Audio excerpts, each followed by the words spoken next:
Hi, my name is Sarah Cole and I'm 21 years old and I'm here to tell my story. I was born with a hemiparesis, which is kind of like having a stroke in the right side of your brain.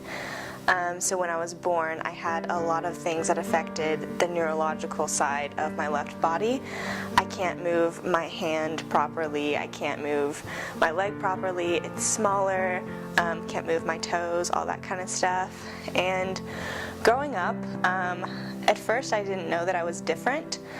My dad was a stay-at-home dad and took me to physical therapy a lot, and I thought that was something that all kids did. I thought it was difficult for all kids to hold a fork and a knife. I thought all kids had to learn how to talk again.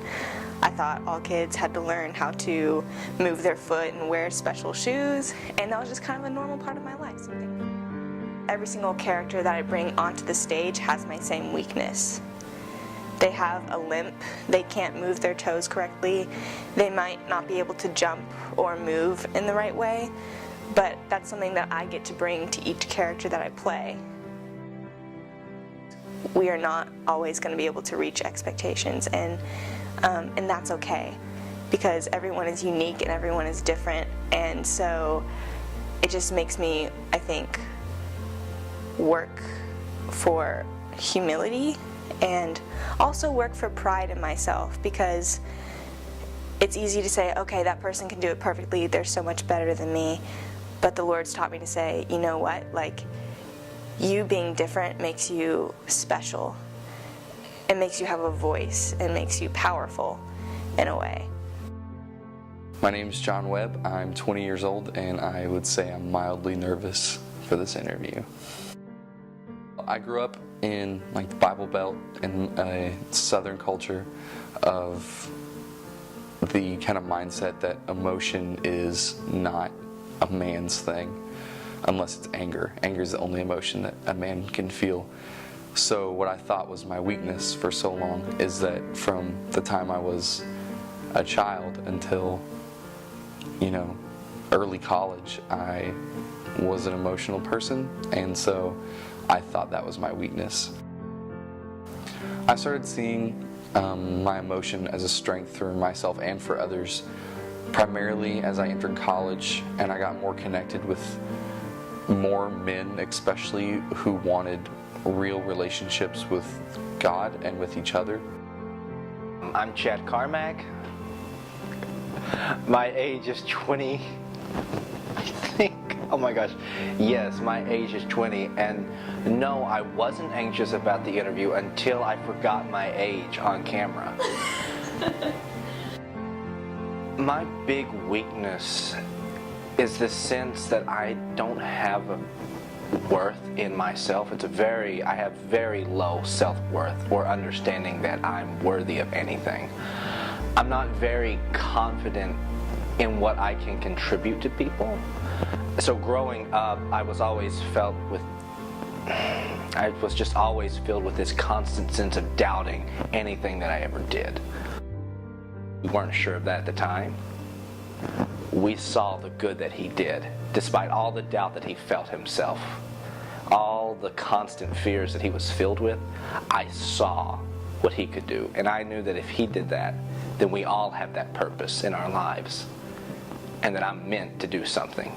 And even though I may never realize that, or maybe never see the fruit of that labor until years pass, I know that I'm going to overcome. Well, my name's Hannah. I'm 20. I'll be 21 in a couple days. But you didn't need to know that, okay? You couldn't tell I'm a bit nervous for this, but, I guess kind of my weakness was more with myself. Wow, so broad, right? And just kind of putting in this view of myself, my image, the way that my face looked, the way that my body looked, and letting a lot of people kind of just have a say in what I looked like. I guess now I kind of just, looking in the mirror, which is always something that I think a lot of people in their life dread at some point, but when you kind of come to love yourself more, you take the time to I don't know, kind of flirt with yourself. And I say that and I claim that in a really good way. That you kind of just point out and be like, wow, your hair looks really good today. Your eyes, stunning, dazzling, wonderful. And you know, you just kind of claim great things about yourself. I love my cheekbones. I love my shoulders. They're great. They got some freckles and they're great. I like them. They're cool. Camera. There you go. Hi, I'm Joshua McGee. I am 25 years of age. I'm not nervous so much, but anytime I'm in front of a camera or doing anything public speaking wise, there's going to be that little bit of little nervous energy there. And so I thought that these doubts and these depressive thoughts about myself and about God was a personal lacking in myself, and that perpetuated this idea that I'm not good enough, etc., etc. Most people feel when they're depressed.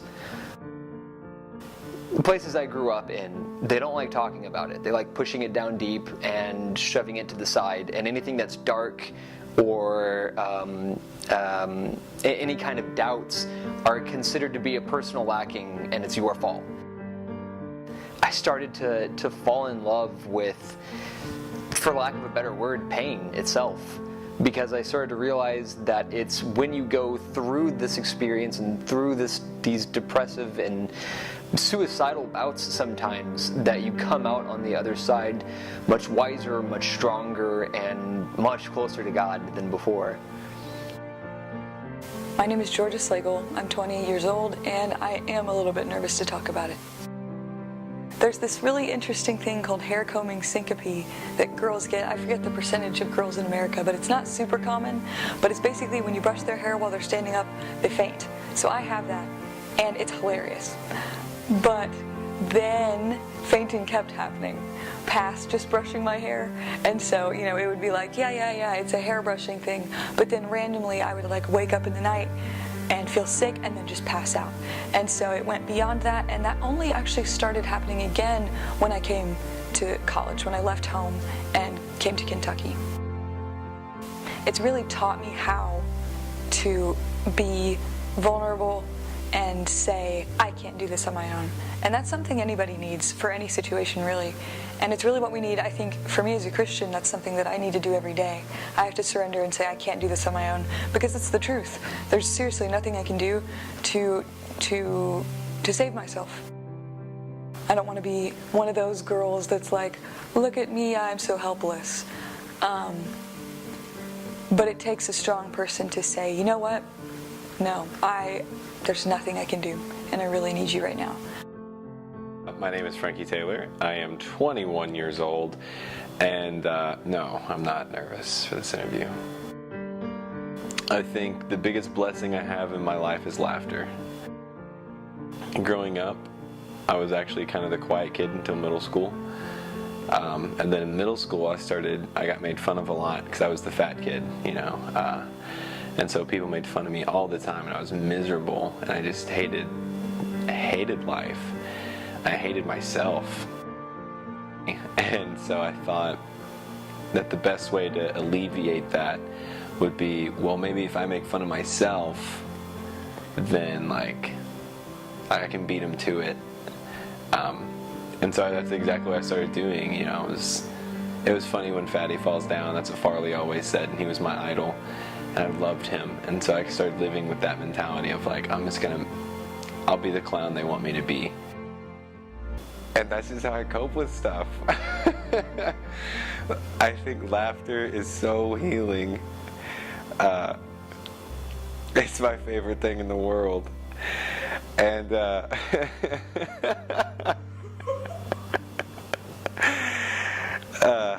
and then it's become a blessing to others, because I've found out that you can minister to others through laughter. And if my mom or my dad, I remember growing up like in high school, if they were ever having a bad day, at the dinner table, it was like, oh, let's change this, and doing voices and telling jokes that I'd heard that day, and doing anything just to get a smile out of them. It's so healing for everybody, not just myself. That's definitely become a blessing for anyone. I just like being able to share laughter.